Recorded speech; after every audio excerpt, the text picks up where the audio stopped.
Vamos agora para São Miguel? Hã? Vamos a isso, Joana. Sou do Porto. Mas tenho o coração em São Miguel, por isso. Então, chamo-me Joana Amen e ajudei a acontecer a primeira volta ao mundo em família, feita por portugueses. E vou começar... aliás, vou começar por dizer que em 20 minutos não se conta uma volta ao mundo, como devem imaginar. Por isso quero amainar as vossas expectativas e vou-vos dar um cheirinho do que foi esta viagem e se calhar do que tivemos que crescer para a fazer acontecer. Esta é a minha família, o Armindo, a Benita, que atualmente tem 9 anos, e o Leonardo, que tem 6, mas que na altura desta fotografia, que foi tirada pouco antes da partida da viagem, tinham 6 e 3 anos. E quando as pessoas querem saber, mas porquê é que foram fazer isto, onde é que surgiu esta ideia, foi por causa deles. Eu sei que há muita gente que acha que é uma loucura fazer uma viagem desta com crianças, mas foram eles a nossa maior motivação, porque nós quando temos filhos pequeninos as pessoas dizem-nos aproveitem, são os melhores anos da vossa vida, daqui a bocado eles crescem e vocês deixam de ter acesso. É isso, e por outro lado nós sentimos que a sociedade é quando mais espera de nós, é quando nós temos de dar mais no trabalho e não nos estava a fazer sentido dar os nossos filhos para outros criarem e quisemos aproveitar ao máximo. E então começámos primeiro até com uma ideia de um ano sabático de autocaravana, mas como o Armindo é um velejador, eu achei, porque não, que era ir para o mar, por isso a culpa foi minha. E pronto, e por isso esta viagem foi um projeto educativo e um projeto familiar, acima de tudo. Apresento-vos o Benileu, foi o nosso barco, onde nós vivemos 2 anos e meio, tem 12 metros por 7 e como imaginam, passar de uma casa e de uma vida normal para morar num barco implica um grande processo de simplificação e de desapego às coisas, que foi um processo até muito fácil. A mim agradou-me imenso ter menos coisas para gerir e perder menos tempo nas coisas da vida e passar a ter mais tempo para aproveitar a vida. Por isso até foi a parte mais fácil, mas porque este não é o barco ideal para dar uma volta ao mundo, nós sabemos disso. Mas quando se tem crianças era importante ter um barco mais luminoso, mais arejado, em que eu a cozinhar estou a ver o que se passa cá fora e por isso eu fiz questão de ir contra as orientações do capitão e dizer que tinha de ser um catamarã. E pronto, e teve de haver muito trabalho de adaptação do barco. Por não ser um barco novo e por não ser o barco ideal, tivemos de aumentar os depósitos de gasóleo. 5 meses antes da viagem fomos morar para a Marina de Ponta Delgada para preparar o barco e foi uma época de muito trabalho. Há muita logística, implicou até um atraso da viagem significativo, porque nós nem estávamos à espera de tudo aquilo que tínhamos de preparar. Nós pensamos, um barco é pequeno, não há de ser tão complicado, mas não, nos barcos é muito mais complicado, porque no fundo passamos a viver fora do nosso meio, não é? E o próprio barco feito para andar na água, a partir do momento que entra na água já está a deteriorar. E há sempre esses problemas, por isso foi uma fase de muito trabalho, em que nós procuramos também ter alguns apoios, patrocínios, há aqui a parte financeira, porque íamos ficar 2 anos sem trabalhar. E pronto, foi mesmo entrar logo num outro estilo de vida. E foi em novembro, finalmente, partimos, dia 6 de novembro, numa manhã de nevoeiro. Partimos então de Ponta Delgada, rumo ao Porto Santo, Canárias, Cabo Verde, onde nós passamos o primeiro Natal e ficamos cerca de 1 mês à espera de um amigo que ia fazer connosco a primeira grande travessia, que era a travessia do Oceano Atlântico. O Armindo tinha muita experiência do mar, mas eu nunca tinha saído de barco dos Açores. E nós achamos que era importante ter mais alguém a ajudar-nos nesta primeira grande etapa. Foram 17 dias com ventos dos 4 aos 40 nós e com pôr de sol magníficos. Para muitas pessoas dizem, mas como é que aguentas? Só mar, só mar. E tipo, isso para mim é altamente relaxante. E felizmente para a minha família também. Nós sentimos-nos muito bem. E em 2 anos nunca ninguém enjoou, eu juro que é verdade. E chegamos às Caraíbas, então, 16 dias depois, à terra, uma das terras prometidas. Como vem já aqui uma mudança no meu visual, eu rapei o cabelo porque nós não tínhamos meios para comprar um desalinizador, que é a máquina que transforma água de mar em água potável. E por isso, nós para as viagens tínhamos, toda a água que levamos é a água que tínhamos, se aquela acabar não há mais. E nós começamos a ter-nos a adaptar ao racionamento muito grande de água e de energia. Nós levamos um depósito com 400 litros de água. Pronto, 400 litros de água para 5 pessoas durante 15 dias é muito pouco. E então eu achei que podia me livrar do supérfluo. Nas Caraíbas passamos por várias ilhas, isto só temos 20 minutos, por isso eu vou acelerar, mas Dominica, Martinica, Santa Lúcia, foram sítios espetaculares. Passamos a Venezuela à frente, que foi uma pena por causa da instabilidade política, tivemos aqui umas situações de fuga dos supostos piratas, mas a história... E depois chegamos ao Panamá, e eu pus aqui esta fotografia de Panamá, porque há aquela pergunta que as pessoas costumam fazer, mas qual é aquele sítio que não se costuma falar para ir de férias e tal, então eu vou já dar esta dica. São Blas, São Blas é um arquipélago do Panamá, que nós nunca tínhamos, eu não desconhecia, e que são assim centenas ou milhares de ilhas deste género habitadas pelos Kunayala, que é uma tribo indígena, e vivem de forma muito simples, e é um sítio relativamente próximo e do mais paradisíaco que existe no mundo. Ficamos cerca de 3 semanas neste sítio e depois avançamos então para o Canal do Panamá. Nós somos amantes da natureza, mas durante a viagem também vimos que o homem faz coisas incríveis e uma delas é o Canal do Panamá. Se não tínhamos de ir por África, pela América Latina, né, pelo Sul. E por isso isto encurtou-nos um bocado a viagem. Com este barco nunca seria possível ir pela América Latina, teria sido um outro tipo de barco, por isso. Foi uma grande experiência a passagem do Canal do Panamá, até psicologicamente, porque foi aqui que nós decidimos que íamos mesmo para a frente com a volta ao mundo. Até aqui era reversível, ainda podíamos ir para trás. A partir do momento que passamos o canal, pronto, daí tem de se continuar sempre para o oeste. Porque sim, apesar de ser um sonho, apesar de ser uma viagem que foi planeada durante 4 anos, haviam dúvidas e às vezes havia vontade de desistir, porque isto não era só sonhos, foi uma viagem muito trabalhosa também. Para quem tem filhos, imaginem-se 2 anos sem máquina de lavar roupa, ter de transportar toda a água que consumíamos com os braços. Também não frequentávamos marinas, por isso nós tínhamos com os jerrycans ir à terra, trazer a água, da água para o dinghy, que é o barco pequenino, e depois para o barco grande, o gasóleo, a comida, tudo foi transportado a braços. E às vezes a viagem tornava-se muito cansativa e a logística é tão grande quando se chega a um país de chegar, dar entrada à imigração, à alfândega e depois ter a tratar de ir às compras e onde é que se arranja o gasóleo, onde é que se arranja a água, todas essas coisas, e ficava pouco tempo para curtir, para o divertimento.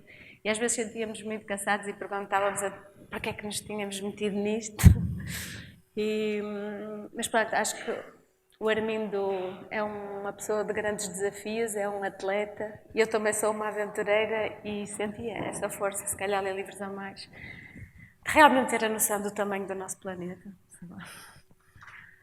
E aqui já é a primeira fotografia do lado do Pacífico, ao fundo tem a ponte das Américas que liga a América do Norte à América do Sul, e nós estávamos muito confiantes rumo à segunda terra prometida, que era a Polinésia Francesa, que era um sonho que eu tinha desde criança, de conhecer. Não podemos ir, quase toda a viagem foi feita à vela, e por isso, como tínhamos ventos de frente, tivemos de descer para o Equador, e depois foi a maior travessia sem terra, foi esta travessia do Oceano Pacífico. Podem ver que a seta é maior do que a Europa, E toda a gente que se propõe a uma circunnavegação tem de se preparar para esta etapa, porque em média é um mês sem terra. É um mês em autonomia total, em que nós temos de ter planos B e planos C para quase tudo, e em que nós sabemos que aqui ninguém nos vai salvar, porque numa travessia de um mês os helicópteros não voam 15 dias para chegar a lá e requer muita preparação. E foi um período incrível de muito crescimento pessoal, porque quando passamos a ter tempo, temos tempo para olhar para dentro, para uns para os outros. Imagino que se perguntem, então e as crianças, um mês fechados num barco, sem ver terra, num barco de 12 metros, qual é o impacto disto neles? E eu conto-vos que nós já estávamos há 15 dias de viagem e sem terra, e o Armindo fez as contas e disse que faltavam mais ou menos 10 dias, estaríamos em terra. Eu já estava com vontade de me atirar ao mar e os miúdos, muito felizes, só porque faltavam só 10 dias. Por isso eles têm uma capacidade de adaptação incrível e veem as coisas de uma forma muito mais simples. E nós fomos percebendo que tínhamos de nos aproximar mais deles. Se calhar nós é que temos de crescer e não eles crescer.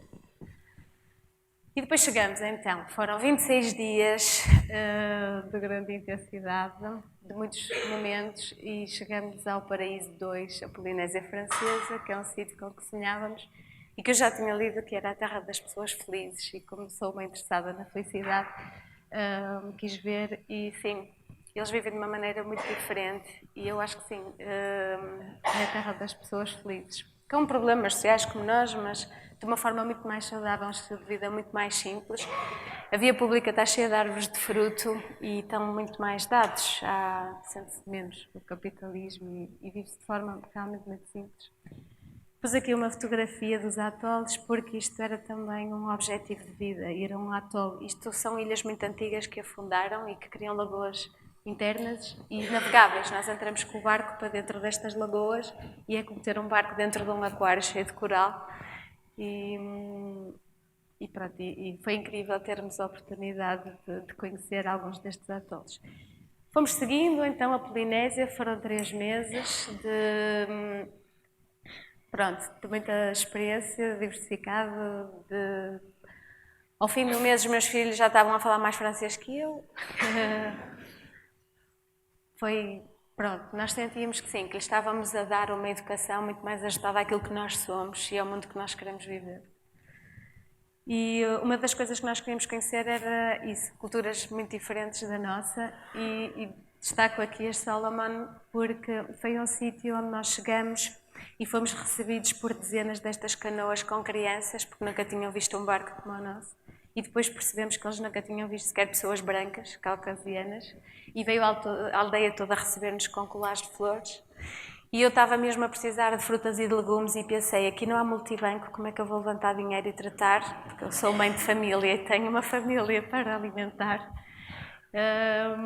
E então eu fui ao barco pegar em pulseiras, brincos, cintos, shampoos, cremes, e levei para a terra, e apesar de não falar a mesma língua que eles, eu comecei a oferecer às senhoras, e elas começaram a oferecer aquilo que eu queria, bananas e papaias e batatas e coisas assim. E enquanto que eu estava nas compras, o Armindo estava a sensibilizar, porque eles não tinham eletricidade ou água canalizada neste sítio, e então à noite eles usavam lanternas, como aquelas de campista, e deitavam as pilhas para a água. Por acaso não era um sítio poluído, porque eles não têm supermercado e por isso não estava nada poluído, mas as pilhas eles deitavam-nas para a água, e o Armindo fez aqui uma importante ação de sensibilização, de recolha das pilhas e explicar-lhes o efeito das pilhas e que eles não deviam tirar isso para a água. E enquanto isso os nossos filhos passaram o dia inteiro na água, a afundar canoas e a apanhar canoas do fundo do mar e a brincar com crianças que estavam nuas e outras a trocar de t-shirt com eles e pronto, é isso. Nós procurávamos isto, mostrar-lhes o mundo, não só o nosso mundo, mas o planeta onde nós vivemos, que tem coisas incríveis. E depois então Papua, Nova Guiné, Timor, Indonésia. Aqui na Indonésia fizemos uma pausa, eu vim um mês porque não podia faltar aos 70 anos da minha mãe. E então vim um mês a casa. Ponderei se havia de voltar, tenho de ser sincera, porque é um sonho, é uma grande oportunidade, mas é realmente um estilo de vida muito difícil para quem está habituado já a determinada vida. E em que eu me sentia às vezes circunscrita a um papel de mãe e de cuidadora e passei a ter menos o meu Joana, a ser menos eu. Mas ao mesmo tempo eu fui aproveitando o blog para isso. Essa era a parte em que era eu, Joana. Eu escrevia e ia partilhando as minhas histórias e se calhar trazendo algumas pessoas comigo e que diziam que estavam a viajar comigo e lhes mostrando estes sítios onde as pessoas nos recebem de forma tão calorosa. E neste sítio, nós não fizemos nada de especial, nós só chegamos lá. Só que eles nunca tinham visto e nunca tinham ouvido as pessoas que andassem a viajar de barco pelo mundo, se calhar nunca tinham pensado nisso. E então recebiam-nos desta maneira e pediam-nos fotografias e nós sentíamos muito acarinhados. E apesar da barreira cultural ser tão grande, nós somos todos iguais. E então seguimos, também paramos em cidades para dizer, apesar de nós sermos mais da natureza e dos sítios pequenos, também ficamos maravilhados com algumas cidades e Singapura surpreendeu muito pela positiva, coisa que eu não estava à espera. Depois seguimos Tailândia e aqui eu ponho esta fotografia porque uma parte desta viagem também foi o nosso desenvolvimento espiritual. Eu acho que antes da viagem nós não ligávamos nenhuma a isso. E ao longo da viagem nós fomos sentindo cada vez mais necessidade de chegar à Terra e agradecer a oportunidade que estávamos a ter e tudo dar a correr bem e pedir que tudo continuasse a correr bem. E então fomos fazendo um processo de desenvolvimento espiritual. E sem impormos nada aos nossos filhos, eles também já chegavam aos templos, independentemente de que religião fosse, porque o que importava é ir para um sítio de paz, em que as pessoas pudessem meditar e pensar e pedir. E eles faziam conforme vinham fazer. E então acho que foram tendo um desenvolvimento espiritual diferente do meu, que se calhar me foi um bocadinho imposto. Agora tens de ir à missa, quando nas notícias dizem que os padres estão a fazer mal às crianças e então eu acho que consegui proporcionar um desenvolvimento espiritual muito mais adaptado à Benita e ao Leonardo especificamente, para além de toda a parte escolar, que também não foi massificada, foi adaptada para eles mediante os interesses deles e sinto que eles foram muito mais respeitados. Não que nós que estamos aqui na sociedade de terra normal sejamos, mas a verdade é que isto é tudo muito massificado e acho que se perde alguma essência. E isto é para vos mostrar o maior peixe. Isto foi raro, foi a única vez que apanhamos um peixe deste tamanho, mas nós pescávamos muito e esse também era um momento importante da pesca. Quando ouvíamos os carretos, havia peixe e toda a logística e as crianças ajudarem-nos. Este foi um peixe tão grande que depois os pescadores aproximaram-se e pediram-nos o peixe e nós realmente o que é que íamos fazer com um peixe maior que o Leonardo, com 25 quilos. E sim, oferecemos o peixe aos pescadores, eles ofereceram-nos um de 1,5 kg que estava mais que suficiente para nós. Não tinha frigorífico para aquilo. E pronto, e poder mostrar e poder viver o mundo assim com os nossos filhos foi uma oportunidade incrível. Nós, tenho de acelerar, estou a ver. Tivemos de tomar aqui também uma decisão muito importante na Sri Lanka, que foi ir pelo Mar Vermelho. O plano inicial era ir para a África do Sul, mas implicava mais um ano, porque há épocas para passar no mar. E para ter em conta, é preciso estudar muito para uma volta ao mundo também. E então percebemos que tínhamos de ir pelo Mar Vermelho. E foi uma decisão difícil porque há pirataria, porque são zonas de guerra, porque implica também a terra, mas não se pode ir à terra, porque está tudo muito instável. E foi uma grande travessia também. Foram 23 dias sem parar, em contacto com entidades de marinhas que patrulhavam a zona para dizer que estávamos bem, quer dizer, nós sabíamos que estávamos numa zona perigosa. E depois finalmente chegamos à terra, ao suposto país mais pacífico, e à saída do Porto foi isto que vimos, a Eritreia. E foi também, pronto, mais uma oportunidade de conhecer o outro lado do mundo, porque nós não vimos só sítios bonitos e paradisíacos, nem foi só isso que mostramos aos nossos filhos, nós mostramos também isto, porque isto também faz parte do mundo. Eu nunca tinha ouvido falar no problema da Eritreia. A Eritreia teve 50 anos em guerra e atualmente é um Estado de partido único, que não tem eleições há 20 anos. e não há dinheiro para reconstruir os edifícios, não há cimento, vive-se numa pobreza surreal, vive-se entre escombros de guerra, não há ajudas internacionais, as pessoas estão em fuga sabendo que a ordem é para matar quem sair do país. E, por outro lado, recebem-nos de sorriso e de braços abertos e oferecem o pouco que têm. E pronto, foi muito forte emocionalmente para nós como família e falar que nós estamos a querer conhecer o mundo e estamos a fazer isto tudo e eles estão ali e nem sequer podem sair do seu país. Não há trabalho, eles estão assim porque não há gasóleo para os caminhões. E pronto, foi forte, mas eu sinto que isso faz parte e nós tivemos de crescer também com estas realidades e aceitá-las e saber que nós não podemos mudar. O Sudão foi outro país que nos tocou imenso. Eu de repente sentia uma fotógrafa espetacular porque tudo que olhava eu achava que eram altas fotografias. Eu pus assim este filtro porque a realidade era demasiado surreal. A forma como tive de me tapar para andar lá também. Eu tirei, esta foi das poucas fotografias que eu tirei a uma mulher, porque quando eu tirei esta fotografia, pedi autorização, ela autorizou, veio um desconhecido e afastou uma máquina e disse que eu não podia. Tipo, um homem desconhecido não deixa duas mulheres fotografarem-se. E sente-se isso de forma dura e pronto, e expliquei à minha filha como isto é assim e qual deve ser o nosso papel nisto. E subimos então para o Egito, eu tenho de apressar, o Canal de Suez, outra obra do ser humano que deu muito jeito. E pronto, passamos para o Mediterrâneo, chegamos à Europa, esta é a primeira fotografia da Europa, foi um alívio chegar à Europa e saber que já estávamos na reta final, mas foi no Mediterrâneo que apanhamos a maior tempestade e 53 nós de vento. Foi no Mediterrâneo, por isso de achar que está na reta final também não existe. Pronto, Sardenha, Sicília, Ibiza, Palma de Maiorca, Portugal, Gibraltar de Portugal. Quando chegamos a Portugal, pronto, aí como sentimos aliviados, estávamos altamente realizados, muito cansados, doridos, porque foi duro, mas orgulhosos de termos conseguido e no fim tudo ter corrido bem e de se calhar provarmos que não é preciso ser lobos do mar para fazer isto. É preciso ter vontade, é preciso ter dedicação, persistência e isto, pronto, nós realmente somos possíveis de tudo aquilo que se mete na nossa cabeça. Chegamos a Ponta Delgada, foram cerca de 50 mil quilómetros de mar e 50 mil quilómetros a uma velocidade média de 20 km/h, porque os barcos não andam como os carros e nós fazemos quase tudo à vela. Por isso são 50 mil quilómetros a 20 km/h, foi muito mar. E foi muito bom conseguirmos chegar, às vezes nós sabemos que as coisas podiam ser de outra maneira, mas quisemos acreditar.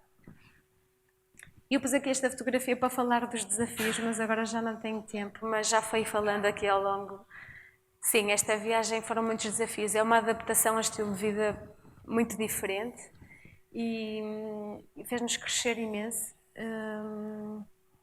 E eu acabo agora com esta frase que foi um senhor, um amigo que fiz no Sudão, que me disse, numa altura em que eu me estava a sentir muito desesperada e muito queixosa por estar ali, por estar tão cansada e por estar a ver coisas tão difíceis. E ele disse-me, we did not come into this world to face reality, we come to create reality. E eu percebi e dei um grande salto quando percebi que eu não tenho nada que me queixar da minha vida. Eu sou responsável pela minha vida e sou eu que vou criar a minha realidade. E isso é poder. E essa, se calhar, essa é a minha mensagem que vos quero deixar hoje. Não se queixem, isso é veneno. E assumam o poder e a responsabilidade por aquilo que querem ser e fazer. Obrigada.